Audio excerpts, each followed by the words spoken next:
بسم الله الرحمن الرحيم. الحمد لله رب العالمين، الرحمن الرحيم، مالك يوم الدين. إياك نعبد وإياك نستعين. اهدنا الصراط المستقيم، صراط الذين أنعمت عليهم غير المغضوب عليهم ولا الضالين.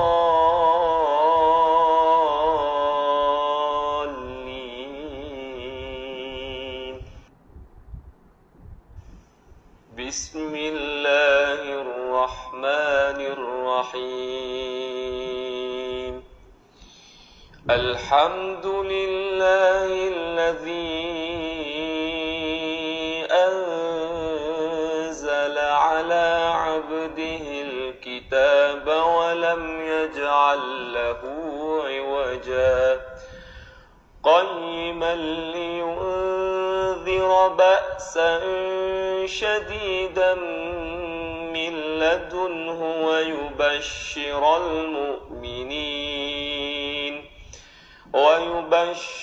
المؤمنين الذين يعملون الصالحات أن لهم أجرا حسنا ماكثين فيه أبدا، وينذر الذين قالوا اتخذ الله ولدا، ما لهم به من علم ولا لآبائهم، كبرت كلمة تخرج من أفواههم إن يقولون إلا كذبا، فلعلك باخع نفسك على آثارهم إن لم يؤمنوا بهذا الحديث أسفا. إنا جعلنا ما على الأرض زينة لها لنبلوهم أيهم أحسن عملا، وإنا لجاعلون ما عليها صعيدا جرزا. أم حسبت أن أصحاب الكهف والرقيم كانوا من آياتنا عجبا، إذ آوى الفتية إلى الكهف فقالوا ربنا آتنا من لدنك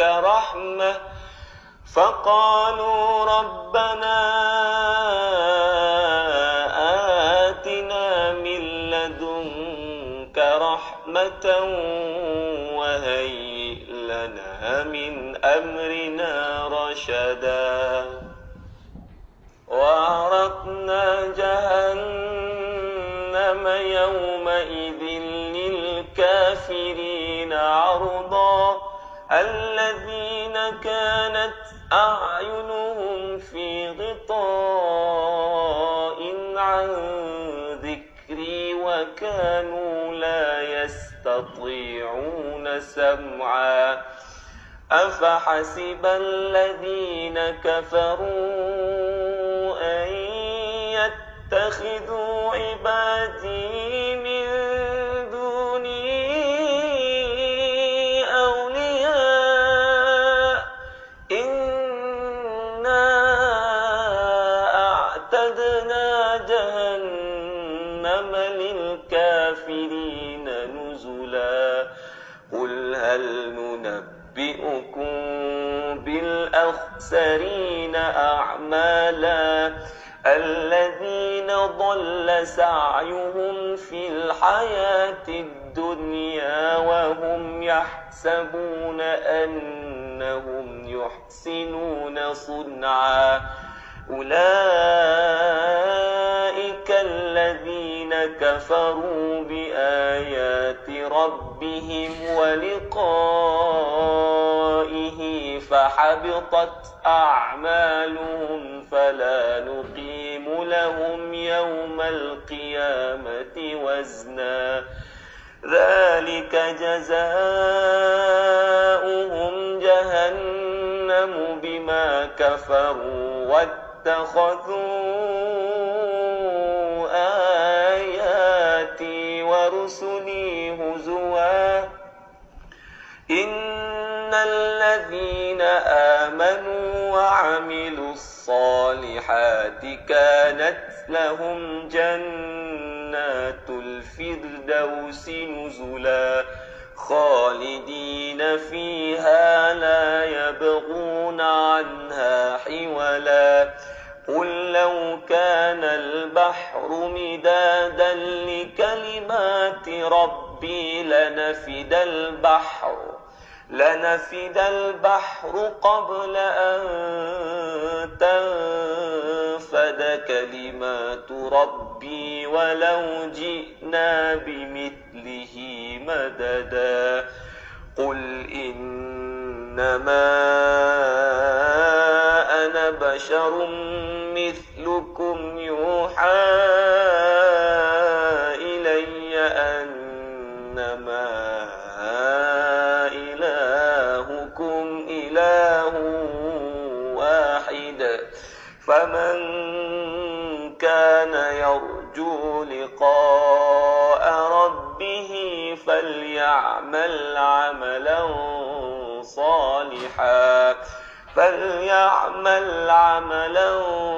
صالحا ولا يشرك بعبادة ربه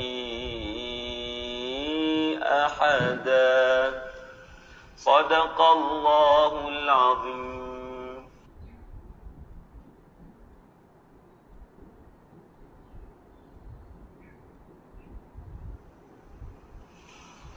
أسألك يا من هو الله الذي لا إله إلا هو الرحمن الرحيم الملك القدوس السلام المؤمن المهيمن العزيز الجبار المتكبر الخالق البارئ المصور الغفار القهار الوهاب الرزاق الفتاح العليم القابض الباسط الخافض الرافع المعز المذل السميع البصير الحكم العدل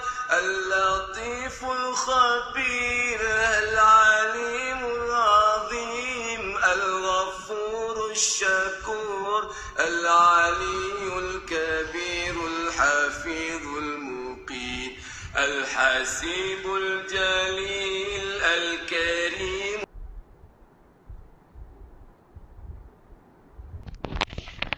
Subhanallah, subhanallah, alhamdulillah, Allahu akbar. Subhanallah, alhamdulillah, wa la ilaha illallah, wallahu akbar. Subhanallah, walhamdulillah, wa la ilaha illallah, wallahu akbar. Subhanallah. Ada tulisan Syams Brand. Assalamualaikum warahmatullahi wabarakatuh. Ustazah dan semua sahabat dunia akhirat. Masya Allah. Ditulis dalam bahasa Jawi tu kan. Masya Allah. Assalamualaikum warahmatullahi wabarakatuh. Salam sejahtera ke atas kalian. Rahmat Allah dan barakah Allah.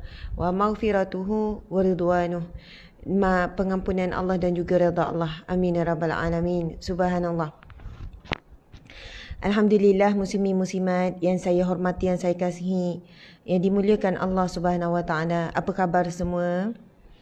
apa khabar dan anda mendengarkan ataupun hadir di majlis ilmu ini daripada mana? Bolehlah lapor diri kejapnya. Roger, macam tu kan, lapor daripada macam tu. Subhanallah, anda melaporkan diri ataupun hadir di majlis ilmu ini di mana?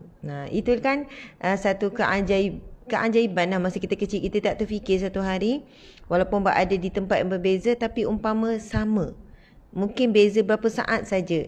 Lambat anda di sana, beza berapa saat dengan saya di sini sampai di sana.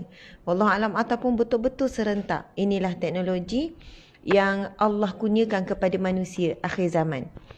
Walaupun manusia lah yang buat teknologi ni kan, kajian buat tu buat ni, tapi hakikatnya Allah ya Hakim yang maha bijaksana, yang berikan kebijaksanaan kepada manusia. Allah lah yang beri ilham. Allah yang alim, yang memiliki ilmu, segala ilmu pengetahuan, dan Allah berikan sedikit ilmu itu kepada manusia. Masya Allah. Kalau fikir teknologi Allah tak terjangkau kita. Bagaimana Allah mentadbir sekalian alam ini dengan sangat sempurna. Sehingga kan satu daun yang nak luruh gugur di satu hutan yang tak pernah dicapai oleh manusia pun, itu mengikut ekosistem yang Allah aturkan. Bulan, bintang, matahari, galaksi kan, macam-macam planet. Lepas tu Allah mentadbir itu dalam satu saat tu. Kalau kita dalam 5 minit kita takbir apa? Contoh kan, kalau kita di dalam rumah 5 minit kita takbir apa? Takbir diri kita, lepas tu takbir anak mungkin. Kan? Apa sangat yang kita boleh takbir dalam satu masa, yang kita boleh uruskan satu masa? Teknologi Allah menguruskan alam ini. Dalam satu saat Allah menguruskan semua, termasuk para malaikat, termasuk ikan-ikan di lautan, binatang yang terbang, termasuk hidupan di bumi, termasuk semua tentang bab manusia. Kalau bab manusia saja, ya Allah, anatomi badan manusia kan, Allah uruskan kita ni, jantung, paru-paru, bernafas dan sebagainya. Masya Allah, Allahu Akbar. Jadi kalau kita lihat hebat teknologi manusia hari ini, itu sebab Allah ya Hakim yang maha bijaksana, Allah ya Alim yang memiliki ilmu. Allah beri ilham kepada manusia. Itu pun sangatlah sedikit. Kerana itu disebutkan, kalaulah sekiranya Allah, Nabi SAW bersabdakan, sekiranya dunia ini seberat sebelah sayap nyamuk, maka Allah tak akan beri pun rezeki kepada orang kafir. Maksudnya dunia ni tak sampai pun berat sebelah sayap nyamuk. Sebab itu Allah tak heran pun untuk berikan kepada orang yang bukan Islam, orang yang kafir itu berupa dunia, rezeki dan sebagainya. Alhamdulillah sahabat-sahabat, kita tengok ada yang report ni daripada mana kan? Apa khabar? Kita tanya. Rohana Juso, Nurfaidah Tamsis, Puteri dari Kayangan. Oh, ada juga daripada Kayangan ni. Selawat dan salam. Kemudian dia doakan semua umat Islam dalam rahmat dan kasih sayang Allah. InsyaAllah Ustazah Asma Harun doakan saya mati syahid dan husnul khatimah. InsyaAllah, amin. Bila sebut macam tu kan, ya Allah, doakanlah mati syahid dan husnul khatimah, kita rasakan doa tu benar-benar dia, puteri dari Kayangan ni, mengharapkan kita semua, kita harapkan kita mati syahid dan husnul khatimah. Okay, Ahmad Sirfan. Okay, Aida Momin, Real Me, Aida. Sally Octavia ni selalu, terima kasih Sally Octavia ni, selalulah respon kalau saya update, mesti ada komen dia. Oh, daripada Pulau Temasek. Pulau Temasek ni kat mana Encik? Selangor? Oh, Singapura. Oh, Sally Octavia ni daripada Singapura. Ya, Pulau Temasek, Singapura. Assalamualaikum Ustazah dan sahabat sentiasa dalam perlindungan Allah. Suaminah selamat. Semoga kita semua diberi kekuatan, ketenangan menghadapi ujian. Subhanallah. Kita tengok lagi. Ustazah dan semua, Hasina dan Arif is watching. Arif dan Liana. Puteri Lestari. Assalamualaikum Ustazah dan semua. Okey, kita tengok kan sahabat-sahabat ni daripada mana ni. Saya takut jarum. Boleh sharekan doa untuk pergi vaksin. Saya takut jarum. Subhanallah. Okey. Mari kita ulas sikit pasal takut jarum. Memang ada fobia dengan jarum ni. Jarum ni, Rohana Ramli, Nora, Ismail, macam-macam doa.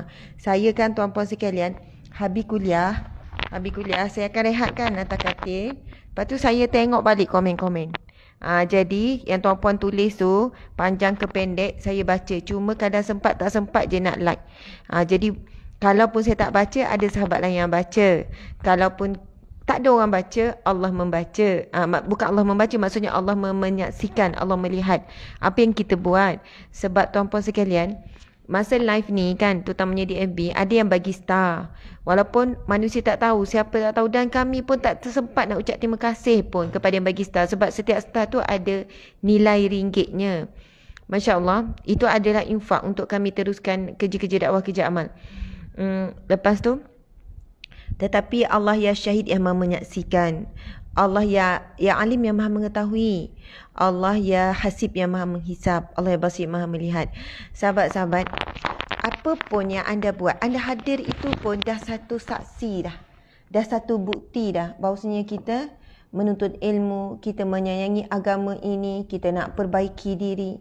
Jadi bukti dan saksi dah di masyar.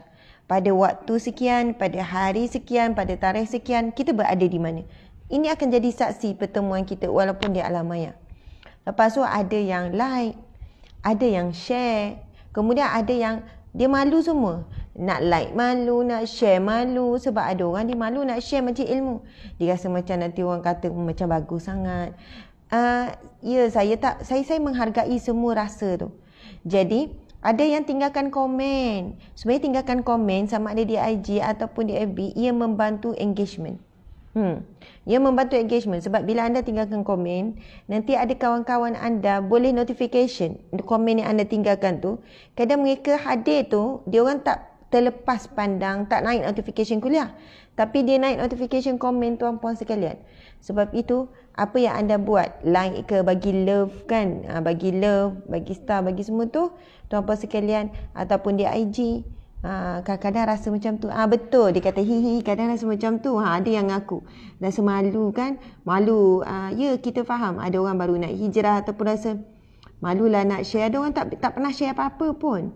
Okey, terima kasih MHD Nam Fik mengingatkan kita untuk selawat. Okey, Allahumma salli ala sayyidina Muhammad wa ala alihi wa sahbihi wa sallim. Allahumma salli ala sayyidina Muhammad wa ala alihi wa sahbihi wa barik wa sallim. Allahumma salli ala sayyidina Muhammad wa ala alihi wa sahbihi wa barik wa sallim. Allahumma salli ala sayyidina Muhammad wa ala alihi wa sahbihi wa barik wa sallim. Allahumma salli ala sayyidina Muhammad wa ala alihi wa sahbihi wa sallim. Ya Allah, rahmatilah Nabi Muhammad. Ya Allah, rahmatilah Nabi Muhammad serta ahli keluarga baginda serta para sahabat, dan berkatilah dan juga sejahterakanlah mereka ya Allah. Allahumma salli wa sallim ala sayyidina Muhammad. Allahumma salli ala sayyidina Muhammad wa ala alihi wa sahbihi wa sallim. Allahumma salli ala sayyidina Muhammad wa ala alihi wa sahbihi wa sallim. Allahumma salli ala sayyidina Muhammad wa ala alihi wa sahbihi wa sallim. Allahumma salli ala sayyidina Muhammad wa ala alihi wa sahbihi wa sallim. Allahumma salli ala sayyidina Muhammad wa ala alihi wa sahbihi wa sallim. Alhamdulillah, muslimin muslimat dimati Allah sekalian, kita akan masuk kepada pengajian kita Kitab Riyadhus Salihin. Hari ini adalah siri yang ke-34. Hari ini siri kuliah Riyadhus Salihin 34. Jadi kepada siapa yang baru hadir, anda boleh tengok sebelum-sebelum ini kan, daripada siri pertama. Jadi bayangkan kita dah siri ke-34. Alhamdulillah, alhamdulillah. Mudah-mudahan semua dikurniakan umur yang panjang hingga kita dapat habiskan kuliah mungkin siri ribu-ribu tuan-puan sekalian. Jadi pagi ini kita akan menyambung, sahabat semua boleh buka kitab Riyadhus Salihin. Kitab Riyadhus Salihin. Siapa yang masih berminat dan masih ingin memiliki kitab Riyadhus Salihin, anda boleh message. Jadi kita harap tim boleh kongsikan nombor WhatsApp kepada sesiapa di IG dan juga di FB, kepada sesiapa yang ingin memiliki kitab Riyadhus Salihin. Jadi semua kuliah kita berpandukan susunan hadis dan juga firman Allah yang disusun oleh Imam Nawawi dalam kitab Riyadhus Shalihin. Riyadhus Shalihin membawa maksud taman orang-orang soleh. Masya Allah. Okey, kita masih lagi dalam bab sabar dan hari ini kita akan bacakan hadis yang ketiga dalam bab sabar, hadis yang ke-27 dalam kitab Riyadhus Shalihin. Maksudnya kita dah baca 27 hadis Nabi yang sahih dan hadis yang ketiga dalam bab sabar. Okey, insya-Allah. Jadi kita akan balik ke whiteboard. Saya dah siap tulis dah hadisnya. Dan kita akan sama-sama baca. Okey, insya-Allah. Bismillah.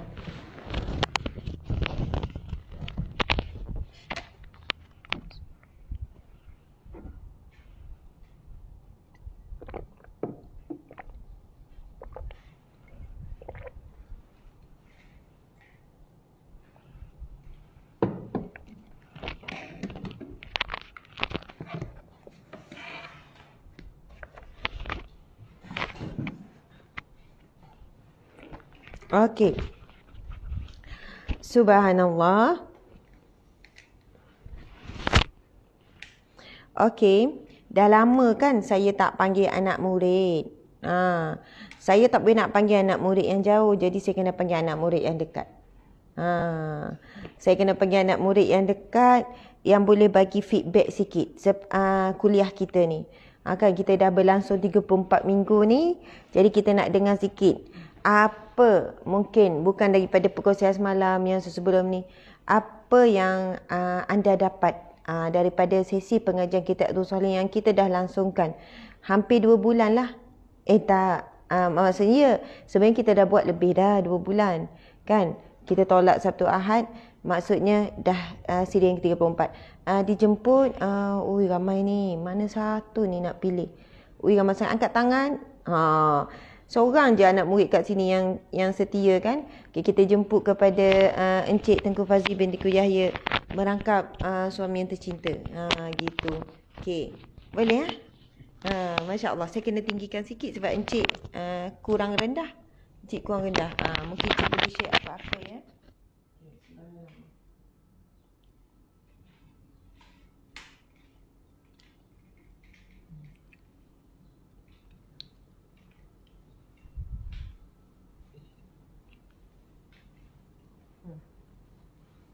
Sini. Malu. Okey. Nampak tak Encik? Encik ni kurang rendah. Okey. Bismillahirrahmanirrahim. Assalamualaikum warahmatullahi wabarakatuh. Waalaikumsalam. Alhamdulillah, syukur kita kepada Allah Subhanahu wa taala kerana masih lagi memanjangkan usia kita dan dikekalkan dengan nikmat Islam dan nikmat iman. Alhamdulillah. Meyakini Allah ni sebenarnya Allah sangat-sangat hebat. Kita meyakini Allah, kita menjadi insan yang hebat sebab kita ada tempat bergantung setelah kita putus harapan dengan semua makhluk. Jadi insya-Allah. Jadi kehidupan kita insya-Allah sentiasa kuat. Kalau mengharapkan suami pun kadang-kadang tak faham kita. Sebab suami kita daripada planet Mars. Suami Encik? Tak. Saya separuh Malaysia, separuh Mars kadang-kadang lah. Jadi suami kita maksud Encik? Suami Ustazah lah. Kadang-kadang memahami, kadang-kadang tak faham langsung. Jadi alhamdulillah, syukur pada Allah. Jadi pada sesi kali ini kita telah pun berlalu banyak kisah-kisah pengajaran dan juga hadis ayat Quran yang bercerita tentang bab yang pertama dulu tentang ikhlas. Kemudian bab taubat, sekarang bab sabar. Mungkin sedikit perkongsian daripada saya lah, bukan perkongsian Ustazah. Tak tahu nak cakap apa sebenarnya, cuma reflect kepada kehidupan kita ini. Setiap cabaran yang kita lalui itu mesti kita kena tahu cara respon sebenarnya. Allah sendiri pun nak lihat cara kita reflect kepada masalah atau cabaran kehidupan kita. Bukan kita reflect kepada kecil atau besarnya masalah. Ini cakap pada diri sendiri dulu Ustazah. Bukan kecil atau besar, sebenarnya cara kita respon, cara kita reflect kepada apa yang sedang berlaku. Kalau kita respon secara positif, insya-Allah semuanya akan perlahan-perlahan akan kita dapat lalui. Kalau kita negatif, shutdown je, memang semakin berat kita rasa untuk hadapi masalah tersebut. Contoh respon positif tu? Macam kalau kita menghadapi cabaran, macam kita belajar dulu, kemarahan hidup dulu kita belajar. Kita harus buat beberapa step untuk kita. Kalau ada cabaran dan masalah, pertama kena pasti punca masalah dulu. Barulah kita senaraikan langkah-langkah yang kita boleh ambil untuk kita selesai masalah. Kena fikir macam mana langkah yang sesuai lah. Encik belajar kemahiran hidup? Belajar dulu. Contoh kemahiran hidup apa Encik belajar? Pertukangan. Oh. Belajar semua elektrik. Jadi mana semua ilmu tu? Kita apply tempat lain. Kita bagi orang lain apply. Betul lah, dulu kan ada sini. Dulu ada ilmu kemahiran hidup. Bijak kan? Kalau perempuan, saya pun sempat belajar ilmu kemahiran hidup. Tapi lepas tu dimasukkan kan? Maksudnya subjek kemahiran hidup tu dah tak ada lepas tu. Tak tahu tahun bila dah dimasukkan. Tapi kalau perempuan, ilmu kemahiran hidup, maksudnya kita dibelajar silibus macam mana nak mahir hidup. Betul. Macam mana nak uruskan hidup dan macam mana nak mahir hidup. Oh, hebat silibus kemahiran hidup. Kalau perempuan, tuan-tuan puan sekarang belajar apa masa kemahiran hidup? Ada kita dia ajar cara gosok baju yang betul. Cara lipat kain yang betul. Lepas tu dia ajar cara menjahit. Lepas tu siap boleh belajar jahit tepi ni. Betul. Ni, Encik belajar juga jahit? Tak belajar. Maksudnya orang perempuan diajar macam mana nak menguruskan kehidupan. Betul. Ilmu kemahiran hidup ataupun lepas tu ada lagi ilmu pendidikan siwik kan. Betul. Pendidikan siwik tu sebenarnya kan kalau dulu kalau orang yang nerd tu kita panggil siwik. Maksudnya lurus. Betul tak Encik? Betul. Masa dulu kan Encik suka ejek juga orang macam tu. Tak. Encik tak? Okey. Tengok siwik. Budak siwik. Dulu istilah kita panggil kalau budak yang baik, macam kalau bahasa selepas tu nerd kan, dia panggil budak siwik. Sebab kita ada ilmu siwik. Ilmu ni ilmu mengajar adab. Okey, bila depan orang tua tunduk, bila bercakap suara rendah. Begini ilmu tentang adab. Masya-Allah. Maksudnya ilmu yang begini kita ingat anak kita boleh faham sendiri. Betul tak Encik? Betul. Kita ingat anak-anak kita hari ni boleh takkan tak erti, takkan tak nak fikir kita cakap. Subhanallah, ilmu-ilmu walaupun nampak basic dan rendah, tapi kita memang kena didik anak, ajar. Macam ni, kalau dengar orang jumpa orang tua, macam ni. Boleh cakap orang tua, tunduk. Ataupun apa sajalah ilmu berkenaan dengan adab dan juga untuk mahir hidup. Okey, Encik, sila. Sama lagi. Kalau tengok sejarah Nabi dulu, Masya Allah, Nabi dulu kalau dihina, diherdik dan kebergantungan Nabi pada Allah SWT memang kuat. Dan satu ayat Quran yang Allah firmankan, a'udzubillahi minasyaitonirrajim, idfa' billati hiya ahsanu sayyi'ah nahnu a'lamu bima yasifun.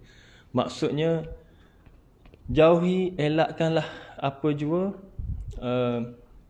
tomahan manusia. Ketika itu Nabi dicaci, dihina oleh kaum kafir Quraisy. Lalu Allah berfirman, jauhi elaklah dengan tindakan mereka itu dengan cara yang baik. Kemudian Allah kata, nahnu a'lamu bima yasifun, dan kami mengetahui apa yang mereka katakan. Masya-Allah. Jadi dalam keadaan apa jua sekalipun, tertekan ataupun menghadapi cabaran, kita kena berhadapan ataupun dengan kata-kata manusia, kita kena berhadapan dengan cara baik, dan insya-Allah Allah Maha mengetahui. Ingat, kekuatan kita Allah Maha mengetahui. Allah Maha mengetahui, moga-moga Allah menguatkan hati kita lah. Kalau kita dalam kehidupan sekarang banyak cabaran dugaan, saya suka reflect kepada satu benda yang nyata dalam kehidupan kita. Contohnya dulu sekarang kita sudah dewasa. Dulu ketika kita kecil dulu, kita banyak menghadapi ataupun cabaran dengan ibu bapa kita. Kita punya ibu lah contohnya. Ibu yang kata berletih pagi dan petang, ibu yang marah-marah, ibu yang pukul kadang-kadang, ayah yang pukul dan kadang-kadang. Ketika kita kecil, kita banyak memberontak. Kenapa? Lalu kita pun membuat satu tindakan yang silap. Dan dengan kata-kata ibu dulu, kita tidak mampu bertahan ketika kecil. Tetapi bila kita dah besar sekarang, ini satu kisah maknanya dah berlalu lama dah. Jadi bila kita dah besar sekarang, kita fikir balik, sesungguhnya kata-kata ibu itulah yang menyebabkan, teguran bapa itulah menyebabkan kita menjadi seseorang sekarang. Dengan kata-kata nasihat leteran mereka, dengan leteran tu, kuasa berletek itu menjadikan kita seseorang sekarang. Kita rasa bersyukur sangat sebab dengan leteran ibu itulah yang menyebabkan kita berjaya sehingga sekarang. Dan kita kena ingat, adakah leteran kita sekarang, kata-kata kita sekarang pada anak-anak kita itu menyebabkan mereka tertekan ataupun tercabar dengan kematangan mereka sekarang ini sebagaimana kita alami dulu. Ini persoalan yang kita perlu faham sebagai ibu bapa. Sebab kita takut kita ulang benda yang sama pada anak-anak kita dan mereka merasa tertekan benda yang sama. Mungkin ada yang dulu tertekan dalam keadaan tidak matang. Sekarang ini, zaman sekarang ini walaupun anak masih kecil tetapi kematangan mereka berbeza. Jadi kita kena faham adakah dengan kata-kata kita, dengan kata-kata, dengan leteran kita kadang-kadang menekan mereka sebagainya, memaksa mereka dalam keadaan mereka tidak faham, menyebabkan mereka memberontak dan sebagainya. Akibat daripada mungkin rasa tak sayang sebenarnya. Mereka rasa tak sayang, ibu bapa tak sayang sebagainya. Sebaliknya kita menasihat mereka dalam keadaan yang mungkin tak sampai mesej kepada mereka, menyebabkan mereka rasa tak sayang. Jadi kita tidak ada cabaran-cabaran sedemikian dihadapi oleh mereka kerana ketidakfahaman mereka. Jadi kita sekarang ini kita berterima kasih kepada ibu kita. Terima kasih kepada bapa kita. Bagi yang ada ibu bapa, selalulah teks mereka. Terima kasih ibu, terima kasih ayah. Call zaman PKP tak jumpa lama kan, rindu sangat-sangat nak jumpa mereka ni. Sebab apa? Sebab kita akan teringat zaman-zaman dulu bahawa mereka banyak berjasa kepada kita. Yang dah meninggal, kita boleh kita tulis di komen-komen, terima kasih ibu, terima kasih ayah. Kita boleh kalau dia dah meninggal, kita boleh doakan mereka agar mereka ditempatkan di kalangan orang-orang yang beriman. Sungguhnya saat itu memang kita rindukan betapa syukurnya kita ada ayah, ada ibu yang sanggup memberi pesanan yang menjadikan kita seorang yang sangat berjaya pada hari ini daripada hasil usaha dan didikan mereka. Lalu kita pun rasa bersyukur sangat dalam kehidupan kita ini ada ibu dan bapa seperti mereka. Jadi begitulah cabaran dalam kehidupan kita. Bahawasanya Allah sedang menguji sekarang, tidak kira apalah dalam perniagaan, dalam pekerjaan, dengan kawan-kawan di ofis dan sebagainya, dengan suami dan isteri, kita melalui fasa sedemikian. Dan insya-Allah suatu hari nanti kita akan merasai nikmat hasil kita bersabar melawani ataupun mendepani cabaran tersebut. Dan Allah akan berikan sesuatu yang lebih membahagiakan kita. Cuma kita kena bertahan dan bersabar. Itulah ayat kita dalam kehidupan kita. Tidak ada ayat lain pada kita beri pada kawan kita yang sedang kesedihan. Sabar. Itulah yang selalu dikatakan. Kerana itulah jalannya. Tak ada jalan-jalan lain dah. Jalannya adalah sabar. Sabar dan redha. Itulah dia antara kunci kejayaan bila mana kita menghadapi kehidupan yang mencabar ini. Tidak ada cara lain, hanyalah sabar dan redha. InsyaAllah kita akan nampak hasil dia. Sebagaimana kita nampak hasil didikan ataupun cabaran kita masih kecil, kita nampak hasil sekarang ini. Dan kita pun sekarang insyaAllah akan lebih faham tentang kehidupan dan terus akan mematangkan diri kita. Dan insyaAllah suatu hari nanti kita mampu mematangkan orang lain yang bahawasanya cabaran itu perlu dilalui dengan cara yang terbaik. Dan insyaAllah.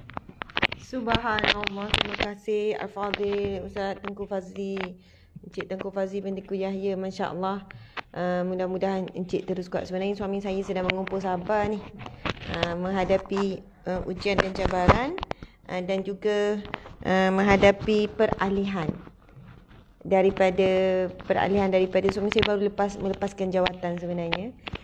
Melepaskan jawatan sebagai pensyarah secara rasmi pada hari Jumaat minggu lepas. 1 hari bulan. Maksudnya 1 hari bulan. Yang semua tu last lah. 1 hari bulan tu last. Masya Allah, sebelum ni suami saya seorang pensyarah di Universiti Kuala Lumpur. Pensyarah dalam bidang chemical engineering. Setelah istikharah, lama fikir, timbang itu ini, demi dakwah untuk bersama-sama di jalan ini supaya boleh selalu bersama, boleh menemani, boleh susah payah bersama, kerana komitmen sebagai pensyarah juga banyak. Lepas tu setelah 15 tahun servis, dapat anugerah pensyarah, disukai, pelajar macam-macam lah juga sumbangan pada universiti, mengambil tindakan tu. Dan insya-Allah masih bersemangat untuk menghabiskan PhD insya-Allah. Amin. Okey, terima kasih Encik Suami. Sekarang tuan-puan sekalian, kita nak pergi kepada hadis Nabi yang kita akan bicarakan bagi tajuk sabar ni. Hadis yang ke-27 dalam kitab Riyadhus Salihin dan hadis yang ketiga dalam bab sabar. Okey, semua bersedia ya, kita nak baca. Cik, kena pusing. Okey. Sahabat-sahabat semua okey ya, boleh ikut ya. InsyaAllah. Saya cuba supaya tak lebih dah 8.30 sebab ramai orang dah mula kerja dan PDPR. Sebenarnya pukul 8 dah ada yang PDPR kan? Okey. Bismillahirrahmanirrahim. Sebenarnya eloknya saya cuba habiskan pukul 7, sebelum pukul 8 dah habis. Sebab apa? Ramai yang terlibat dengan PDPR anak, saya faham. Dan ada yang kerja. Kerja kena check in dah masuk kerja pukul 8. Okey. Sama-sama baca matan hadis Nabi sallallahu alaihi wasallam. Bismillahirrahmanirrahim. Wa an Abi Yahya. Wa an Abi Yahya. Okey, baca ya. Wa an Abi Yahya Suhaib bin Sinan radhiyallahu anhu.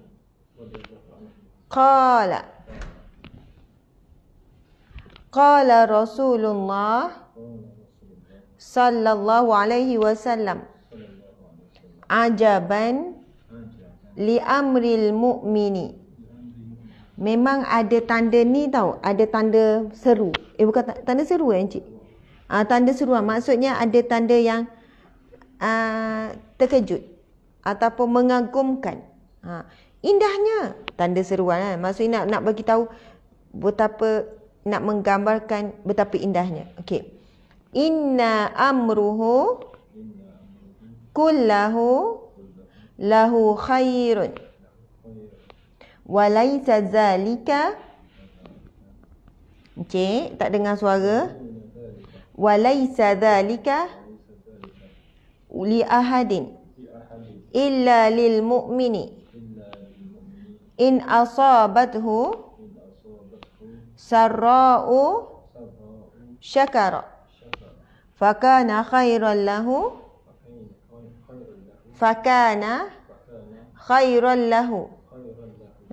encik ni ingat apa ni? Potong Makkah ni. Tak bagi tumpuan. Okey, wa in asabathu darra'u sabara fakana khairan lah.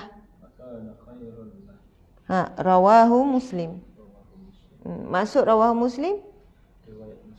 Kalau kita jumpa ada yang sebut riwayat Muslim, maksudnya hadis ini hadis sahih. Ataupun dia tulis muttafaqun alaih, membawa maksud dia disepakati ke atasnya. Siapa yang sepakat? Kalau seorang, dia tak panggil disepakati. Muttafaqun alaih, disepakati alaihi, ke atasnya. Ke atas apa? Ke atas hadis itulah. Siapa yang sepakat ni? Bukhari dan Muslim sepakat mengatakan itu adalah hadis sahih. Namun hadis kita baca ni adalah disahihkan oleh Muslim. Subhanallah, kita baca terjemahan. Wa an Abi Yahya, dan daripada Abi Yahya Suhaib bin Sinan radhiyallahu anhu. Ini salah seorang sahabat Nabi. Qala, dia berkata. Siapa yang berkata ni? Siapa berkata encik? Betul. Abi Yahya yang berkata. Dia berkata apa? Qala Rasulullah, sabda Rasulullah sallallahu alaihi wasallam, ajaban li amril mu'mini. Ajaib, Nabi kata. Ajaib, ajab. Sebab tu perkataan ajaib tu ada bahasa daripada bahasa Arab. Ajaib, Nabi kata. Sungguh pelik, ajaib. Ataupun mengagumkan. Li amril mu'mini, bagi seseorang. Li bagi seorang. Ajaib, mengagumkan bagi seorang mukmin, orang beriman. InsyaAllah kita lah ni. Nabi kata ajaib, mengagumkan bagi orang yang beriman. Jadi yang mengagumkan ni, Nabi sebut siapa yang mengagumkan? Orang beriman ni sangat mengagumkan. Dan kita nak tengok sikap yang mengagumkan dan ajaib ni ada tak pada diri kita. Nabi sebut inna amruhu, inna sesungguhnya, amruhu urusannya, amrun urusan, hunya urusannya, kullahu semuanya. Boleh nampak saya tulis terjemahan ni, faham ya tulisan bahasa Melayu? Inna amru, sesungguhnya urusannya. Urusan siapa? Urusan nilah orang mukmin. Nabi kata ajaib mengagungkan orang mukmin. Kerana sesungguhnya urusannya kullahu, semuanya, lahu, baginya, baik. Nabi kata ajaib, pelik bagi orang mukmin ni, semua urusannya baginya baik, semuanya baik. Walaisa zalika, dan tidak didapati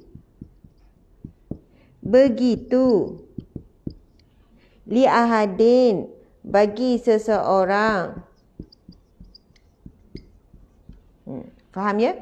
Nabi nak takkid, nak menguatkan lagi. Nabi dah sebut ajaib bagi orang mukmin, semua urusannya baik. Lepas tu Nabi ulang untuk menguatkan lagi kenyataan bahawasanya ajaib bagi orang mukmin ni. Walaisa, dan tidak didapati begitu. Begitu apa? Inilah baik semuanya. Bagi seseorang, illa lil mukminin, kecuali dia tu orang beriman. Nabi kata benda ni akan berlaku, keajaiban ni hanya berlaku kecuali, takkan berlaku kecuali bagi orang bagi mukmin saja.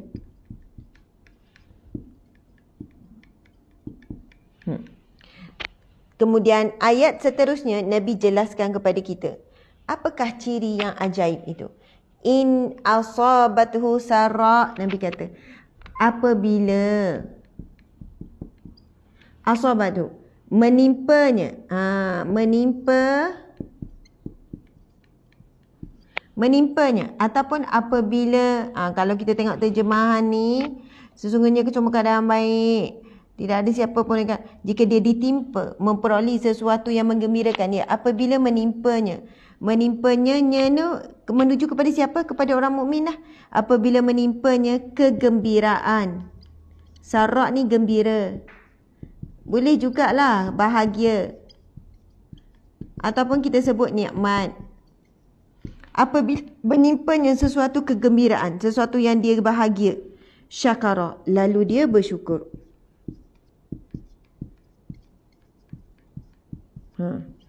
Fakana khairallah, Nabi kata maka kebaikan baginya. Wa in asabathu, dan sekiranya, ataupun dan apabila ditimpanya, nya tu bagi orang mukmin ni lah, dharra, kesusahan, dharra ni mudarat, ataupun ialah mudarat kita sebut, ataupun sesuatu yang buruk lah, sesuatu yang sedih, kesusahan, apa yang kita tak suka lah, yang terbalik dengan nikmat. Sabara, lalu dia sabar. Fakana, maka ia baik baginya. Masya Allah, subhanallah. Muslimin muslimat, sahabat-sahabat dimana Allah sekalian, ini satu hadis yang nak beri kita faham bahawasanya dalam hidup kita, kita hanya ada dua pilihan sahaja. Tak syukur, sabar. Tak sabar, syukur. Hidup kita bersilih ganti antara dua ini sahaja. Ujian ataupun nikmat. Dan kedua-duanya itu baik, Nabi kata bagi orang mukmin, kedua-duanya baik. Ketika kamu diberikan nikmat, maka syukur. Syukur dengan lidah, alhamdulillah, subhanallah. Syukur dengan perbuatan, menjadi hamba Allah yang baik. Meninggalkan larangan, taat perintah Allah. Kemudian sabar. Sabar pada lidah, mungkin ya Allah, aku redha. Ataupun sabar, orang sabar dengan lidah, astaghfirullahalazim, inna lillahi wa inna ilaihi rajiun, Allahu akbar, Allah. Sabar dengan lidah, nampak kan? Sabar dengan perbuatan, menahan marah. Sabar dengan perbuatan lagi, menguruskan ujian itu dengan syariat. Menguruskan ujian itu dengan tindakan ataupun langkah-langkah yang baik untuk menguruskan ujian. Masya Allah. Dan jika kita ditanya, macam mana hari ni? Okey. Okey je. Kan kadang-kadang sebut okey je. Macam mana hari ni? Okey. Lepas tu ada yang tanya, apa khabar? Macam mana hari ni? Okey tak? Boleh lah. Itu bukan sifat orang mukmin. Bukan sifat orang mukmin. Boleh lah. Asal hidup. Terukan je lah hidup. Itu apa? Itu sabar ke? Itu syukur? Dua-dua pun tak. Duduk tengah-tengah. Jadi sangat rugi tuan-puan sekalian. Kita kena latih diri kita antara dua saja. Subhanallah. Asal hidup, syukurlah saya hidup. Ada orang tengah bertarung dengan nak mati. Macam mana apa khabar anak-anak? Anak-anak macam tu lah. Entahlah budak-budak ni. Dah boring kot PKP ni. Ya, kadang-kadang kita boleh jawab macam tu kan. Kita kecewa. Tetapi, alhamdulillah anak-anak sihat. Sabar je lah. Saya sabar je dengan ujian anak-anak ni. Tapi alhamdulillah sihat. Nampak tak? Dalam ayat tu ada dua-dua. Ada syukur. Sehat sebab ada anak-anak yang sedang sakit. Tapi dalam waktu yang sama sabar. Syukur anak-anak sehat. Tapi dalam masa sama sabar sebab ada ujian daripada anak. Subhanallah. Macam mana suami? Alhamdulillah hidup lagi dia tu. Tu macam nak marah tu kan. Yalah. Walaupun dia macam tu tapi alhamdulillah syukur.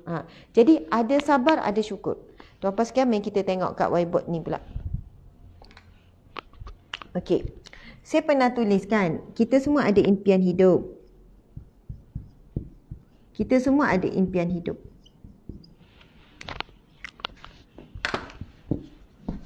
Ini tak boleh encik dia budak-budak main. Rehanah, Fatimah main. Kita semua ada impian hidup kan? Subhanallah. Okey, cuba kita tulis kenapa tak berapa lawa kan tulisan? Okey, sebenarnya boleh nak buat lawa lagi. Okey.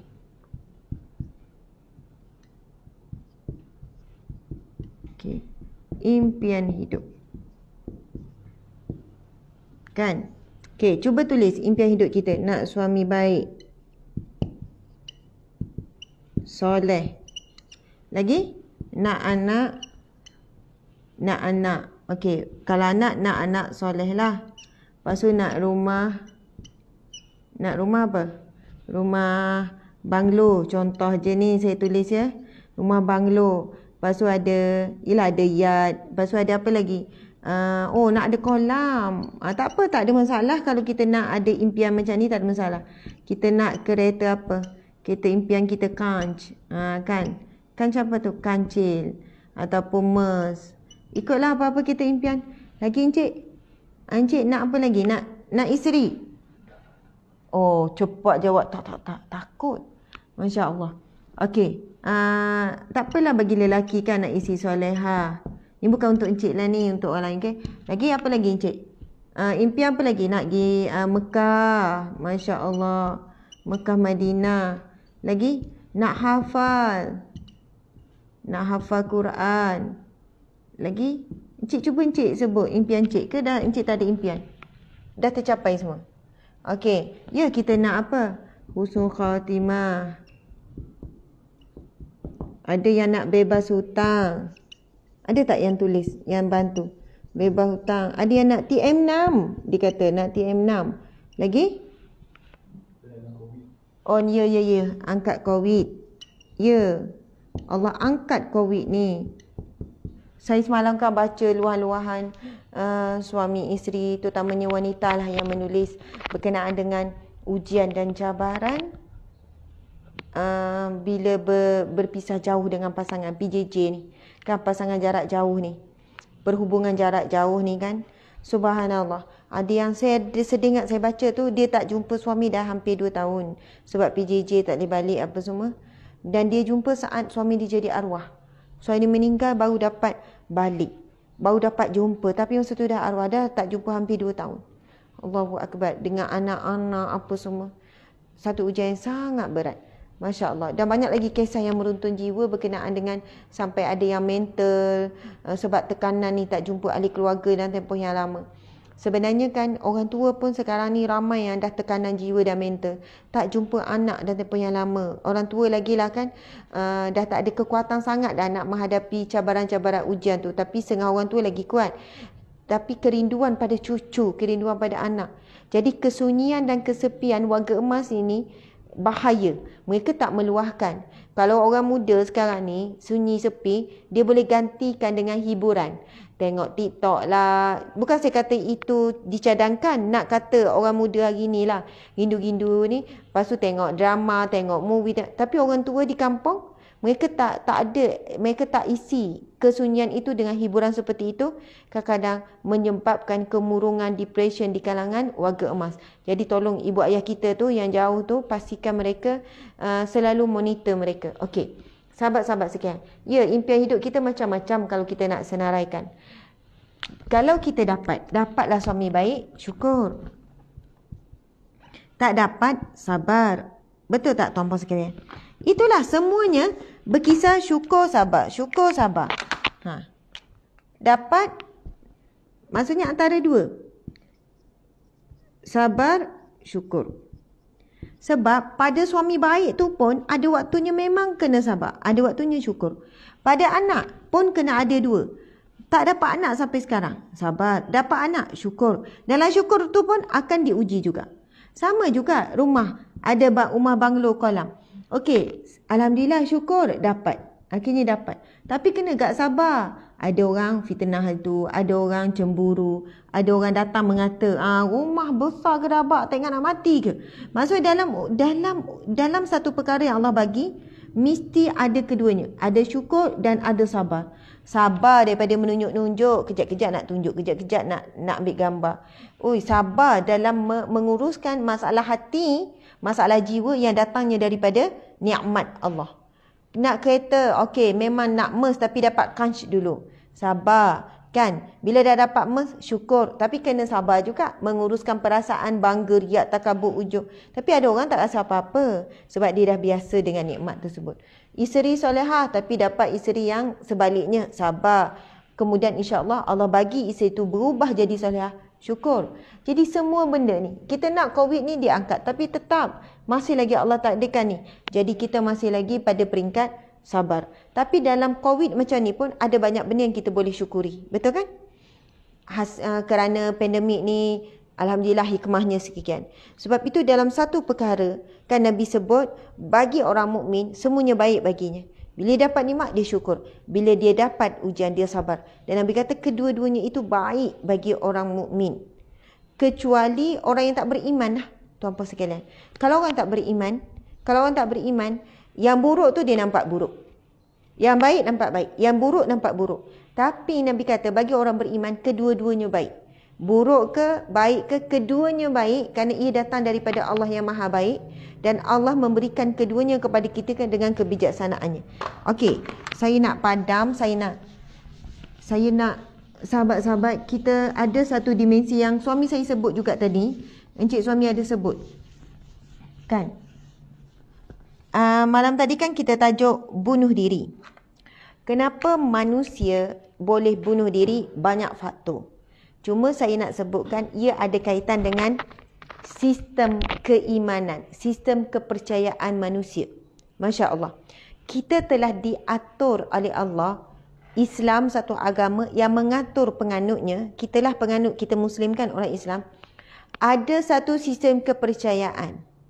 Kepercayaan. Daripada kecil kita dilatih mempercayai sesuatu yang tidak dilihat dengan mata, yang tidak pernah dengar oleh telinga. Subhanallah. Semua itu kepercayaan kepada perkara yang tak pernah dibuktikan oleh sains. Antaranya kepercayaan apa? Pasal azab kubur. Walaupun sains dia buktikan bahawasanya tak berlaku pun azab kubur macam orang Islam cakap. Sebab bila mereka buka kubur tu, kan, selepas seminggu ke selepas 2 minggu, elok je mayat tu duduk, tak ada pun himpitan kubur. Tak ada pun berlaku sebab mayat ni orang bukan Islam ni. Tak ada pun tulang belulang tu jadi gini ke. Sebagaimana Nabi katakan berselisih ke. Macam elok terletak sebagaimana letak, itulah kesan dia. Tak ada pun kubur tu tiba-tiba bawah tu macam bergelora ke kan, hancur lebur ke. Kapan pun Kita sebut keranda pun elok je lagi. Itu cara mereka masuk ke pemikiran anak muda. Apa yang orang Islam percaya, bahawasanya ada azab kubur, ada himpitan kubur, kemudian ada nikmat dalam kubur, tak ada pun jadi luas. Kan umat Islam percaya hadis Nabi kata akan seluas mata memandang. Mereka membuktikan dari sudut sains bahawasanya tak berlaku semua tu. Kemudian tuan-puan sekalian, kita percaya apa? Adanya mahsyar, adanya pengadilan Allah, penghakiman Allah, adanya syurga, adanya neraka, adanya azab-azab sekian.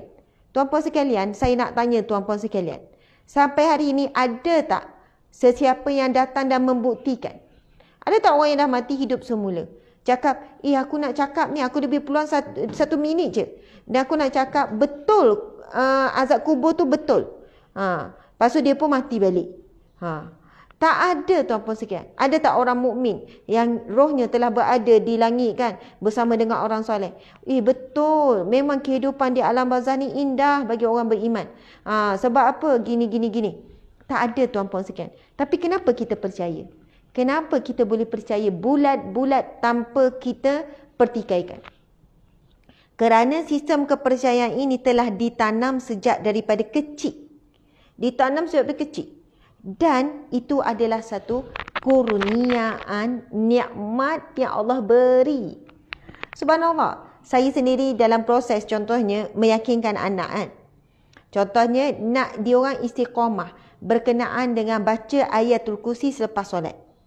Bila kita nak mulakan tu, kita kata, okey, jangan lepas solat jangan tinggal ayat kursi. Kenapa Umi?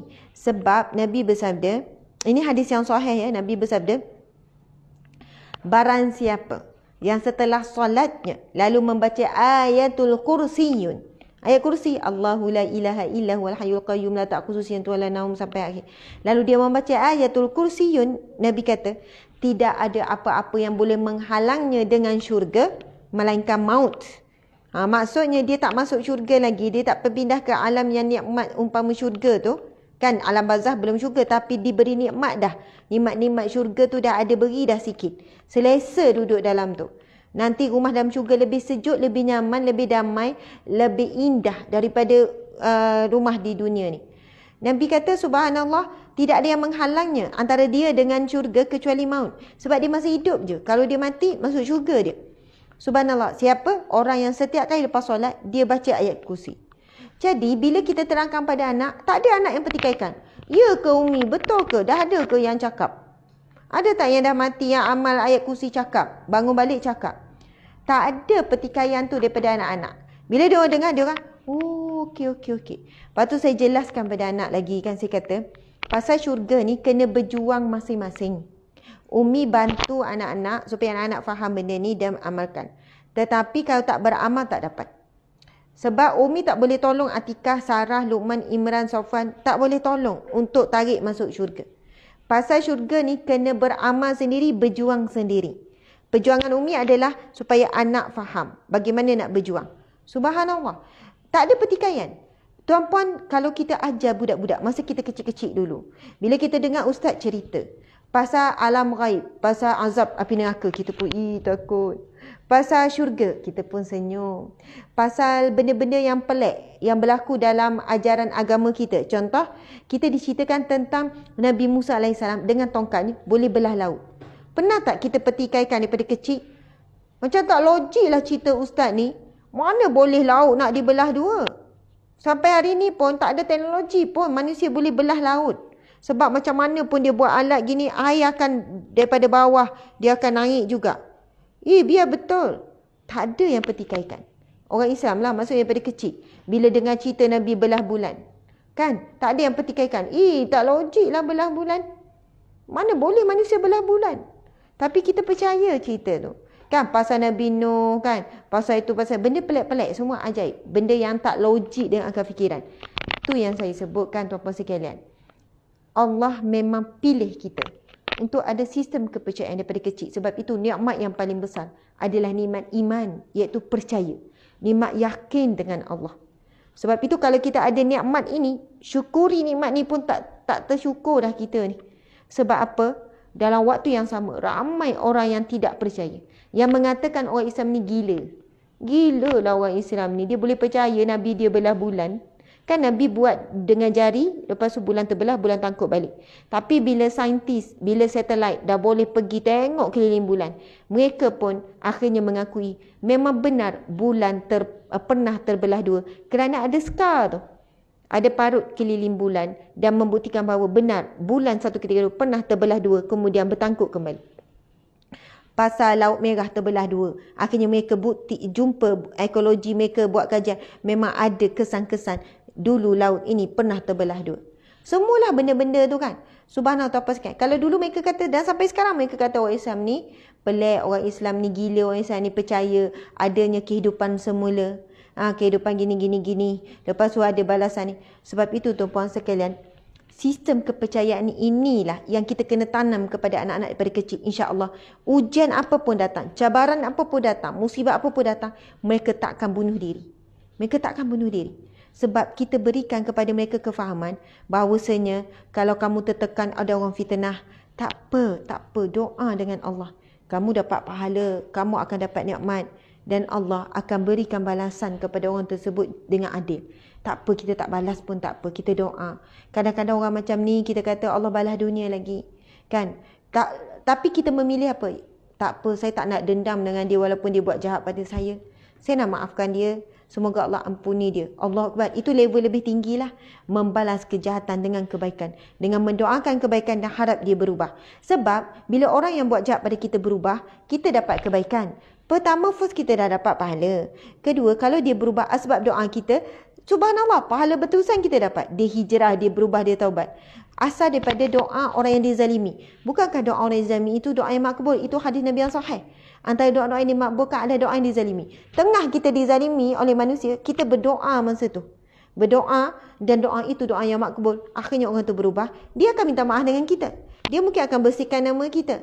Kan? Kemudian dia akan menjadi hamba Allah yang baik. Kita dapat pahala. Sebab doa kita. Masya Allah. Itu disebut dalam firman Allah. Ciri orang masuk syurga sekeluarga. Ia menolak kejahatan dengan kebaikan. Tapi sekiranya kita tak boleh nak buat macam tu. Bukan berdosa. Ustazah, dosa ke kalau saya doa, ya Allah tunjukkanlah kebenaran. Ya Allah tunjukkanlah kebenaran. Kan apa yang telah dilakukan. Dan berikanlah engkaulah sebaik-baik yang memberi balasan. Ustazah, itu salah ke? Tak ada masalah kalau nak doa macam tu. Dan keadaan kita rasa perit sangat. Apa yang dia buat kejam sangat. Dan kita bukan doa, ya Allah biarlah rumah dia terbakar. Ya Allah biarlah dia jatuh lokang. Biarlah dia kena aksiden. Biarlah dia cacat. Biarlah jadi gila. Kita tak doa macam tu spesifik. Cuma kita doa, ya Allah engkaulah yang maha memberikan sebaik-baik balasan. Maksudnya kita serahkan Allah yang membalasnya. Sebab itulah tuan-puan sekalian, orang Islam bila ada sistem kepercayaan macam ni, walaupun buruk apa yang berlaku, kerana dia percaya kehidupan tak akan terhenti di dunia. Kehidupan tidak berakhir di dunia. Masih ada kehidupan lain selepas akhirat. Jadi dia takut bunuh diri sebab bagi orang bukan Islam, kalau Mak Saleh kan, dia ada sistem bunuh diri lah. Boleh mohon di mahkamah luluskan dia nak mengakhirkan hayat dia. Sebab mereka kata kalau mereka boleh berhak untuk hidup, mereka juga boleh berhak untuk menentukan mereka mati bila, hari apa dan sebagainya. Mungkin ada ujian mereka tak rasa tak tanggung dah. Mati yang sakit tak boleh nak tanggung dah. Mereka boleh minta kebenaran untuk euthanasia istilahnya. Encik. Euthanasia. Ke apa? Anesthesia. Tak, yang mati, yang cara dimatikan tu, itu sia.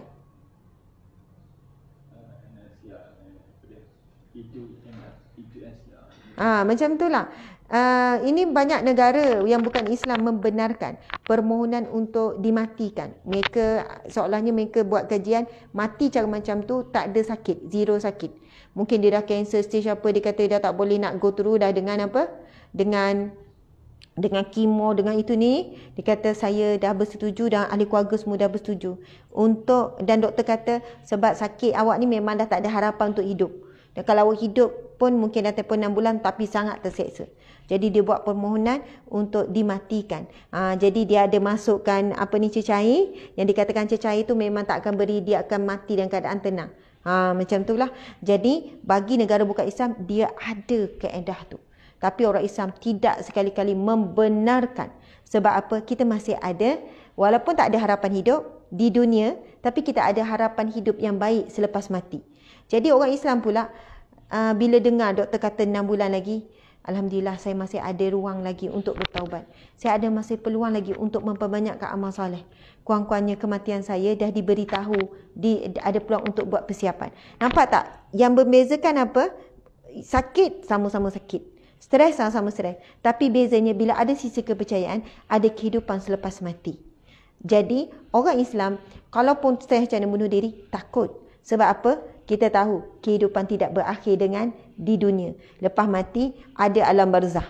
Jadi kalau bunuh diri, sampai Nabi kata, antara golongan yang bunuh diri, yang ialah dia ada yang diampunkan, ada yang tidak diampunkan. Nabi kata dia diharamkan baginya syurga.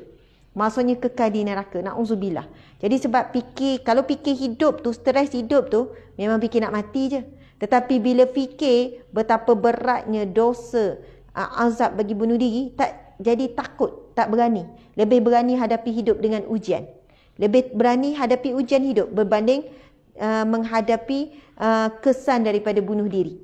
Sebab itu, sebenarnya peratusan bunuh diri bagi negara Islam sangat rendah. Berbanding negara bukan Islam, bunuh diri itu common, biasa. Kalau kita tahu di Korea kan, di China ni, dia orang ada tempat khas dalam bunuh diri. Sebab apa? Kalau bunuh diri kita jumpa menyusahkan orang nak angkat, nak uruskan tempat tu.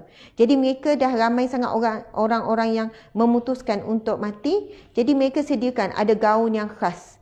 Ada di negara mana tu dia sediakan macam ada gaun macam perigi besar macam tu kan. Nak bunuh diri, sampai di situ ada banyak nota-nota bunuh diri. Sebelum bunuh diri tulis nota dulu. Lepas tu terjun. Jadi keluarga kalau hilang, cari dekat kawasan tu, oh ada dia tinggalkan nota yang dia bunuh diri. Subhanallah, tuan-puan sekalian. Jadi soalannya bagi mereka untuk menamatkan penderitaan di dunia, dia akhirkan kehidupan. Tapi kita bagi orang Islam, kehidupan takkan terhenti dengan kematian di dunia. Kita ada kehidupan yang kekal abadi, yang tak akan mati lagi. Kalau hidup di syurga, hidup dalam nikmat, takkan mati. Kalau hidup dalam neraka takkan mati. Walaupun dia mati berkali-kali dalam neraka kerana azab yang sangat dahsyat. Subhanallah, Allahu Akbar. Dan kerana sistem kepercayaan itulah tuan-puan sekalian, kita boleh kuat menghadapi ujian Allah. Sabar hadapi ujian Allah. Kita susah apa pun, tak apalah hidup kita miskin di dunia. Kita sabar. Sebab Nabi kata apa? Ramainya yang menghuni syurga adalah orang yang miskin. Mudah-mudahan kita lah tu. Jadi motivasi tu yang membuatkan dia sabar dengan hidup miskin. Sabar. Dan ada satu kisah. Sebenarnya hadis ni kita nak baca besok. Esok kita akan baca hadis ni, tapi saya cerita dulu. Apakah kata-kata Rasulullah bila Sayyidatina Fatimah melihat sakaratul maut, melihat keadaan Nabi yang sangat sakit ketika akhir hayat, menanggung kesakitan untuk menghadapi sakaratul maut.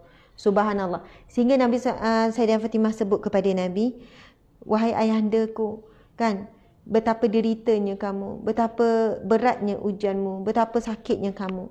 Kemudian apa jawapan Nabi? Itu jawapan yang sebenarnya bagi satu motivasi yang kita sendiri boleh sebut. Nabi bila dia uji kan, bila Sayyidatina Fatimah ni anak kesayangan Nabi melihat ujian Rasulullah daripada kecil. Kan, Fatimah masa kecil lagi dah kehilangan ibundanya Sayyidatina Khadijah. Rasulullah sebut apa ketika itu? Rasulullah kata, wahai anak-anakku, tidak ada lagi keperitan, tidak ada lagi kesakitan selepas hari ini. Selepas ni dah tak ada sakit dah. Lepas ni ayahandamu tak sakit lagi dah, tak duka cita lagi dah. Ayahandamu dah tak berduka lagi dah. Subhanallah. Tuan-puan sekalian, ayat tu ayat hebat, motivasi. Sama macam kalau kita pujuk seseorang kan, yang sedang sedih, menderita sangat. Kan? Kita sebut apa? Antara ayat kita boleh sebut, InsyaAllah lepas ni dah tak ada apa-apa dah. Jangan bimbang lagi. InsyaAllah. Kalau tengok anak tu kan, contohnya dia sakit teramat. Kita gunakan ayat motivasinya, InsyaAllah lepas ni sembuh, tak sakit dah ni. Itu ayat memberi harapan. Walaupun mungkin belum tentu harapan itu jadi kenyataan. Tapi manusia, kita ni kenapa kita boleh hadapi ujian Allah dengan sabar? Sebab ada harapan. Harapan apa? InsyaAllah lepas ni berlalulah ujian ni. Orang yang perit hadapi perpisahan sementara di dunia ni kan. Contoh yang PJJ ni kan setahun. Saya tengok ayat-ayat mereka di hujungnya. InsyaAllah Ustazah tak pernah putus harap. Satu hari COVID ni angkat dan kami boleh hidup kembali semula. Sebuah keluarga. Ada suami duduk luar negara. Memang tak boleh nak masuk. Tak boleh nak rentas negara. 2 tahun tak jumpa. InsyaAllah Ustazah saya terus mengharap kan Allah akan angkat COVID ni dan kami boleh jumpa semula sebelum kematian. Nampak tak? Kerana ada harapan, dan harapan ini memang Allah sentiasa sebut di dalam Al-Quran. Contohnya ayat wa asa an takrahu syai'an wa huwa khairul lakum. Boleh jadi yang kamu tak suka itu baik bagi kamu. Bukankah Allah bagi harapan? Dan Allah berfirman wala ta'asu min rauhillah wala ta'asu min rahmatillah. Jangan kamu berputus asa dengan rahmat Allah. Itu harapan. Jangan putus asa. Kan kita selalu sabar, insya-Allah Allah tinggikan darjat. Itu kan harapan, belum confirm lagi. Insya-Allah Allah gantikan lebih baik. Insya-Allah Allah ampunkan dosa kita. Jadi dengan harapan-harapan itulah sistem kepercayaan yang ada daripada Allah dah daripada kecil. Walaupun kita pun tak tahu macam mana aku boleh percaya masa kecil dulu kisah-kisah alam ghaib. Masa kecil dulu aku dah percaya pasal syurga neraka. Itulah nikmat kurniaan yang kita perlu syukuri kerana kita lahir Islam dan Allah terus bagi hati kita percaya benda-benda yang ghaib. Alhamdulillah. Tuan-puan sekalian, sekadar itulah perkongsian kita pada hari ini. Ia sebenarnya bertitik tolak daripada apa tadi? Perbincangan kita berkaitan dengan Nabi sebut hadisnya. Nabi sebut bagi orang mukmin itu semuanya baik. Sama ada dia diberi nikmat lalu syukur ataupun diberi ujian dia sabar. Mudah-mudahan mendapat manfaat perkongsian. Saya juga nak wawarkan kepada sahabat semua, kepada siapa yang ingin melakukan akikah, kan, sebab saya tengok ada je kelahiran anak-anak ataupun nak buat akikah untuk diri sendiri. Contoh kita tanya mak kita, ayah kita, dulu masa kita kecil mak ayah buat tak akikah? Tak buat. Hidup susah zaman dulu. Nak makan ikan pun payah, nak makan ayam pun payah, apatah lagi nak buat akikah untuk kamu. Minta maaf lah. Mak tak buat dulu. Jadi kita sebenarnya boleh buat akikah untuk diri kita sebelum mati. Boleh dituntut. Maksudnya dapat pahala. Ustazah, bukannya akikah masa baby? Tak, boleh buat. Sebab itu saya jumpa ada orang buat akikah bila sekarang dah mampu. Dia buat seekor lembu ada. Ada yang buat seekor kambing. Ada buat 2 ekor kambing. Boleh je akikah buat bahagian lembu. Jadi akikah ni boleh dibuat. Pihak kami menguruskan ibadat akikah sebab kita ada ladang ternak rumah tu.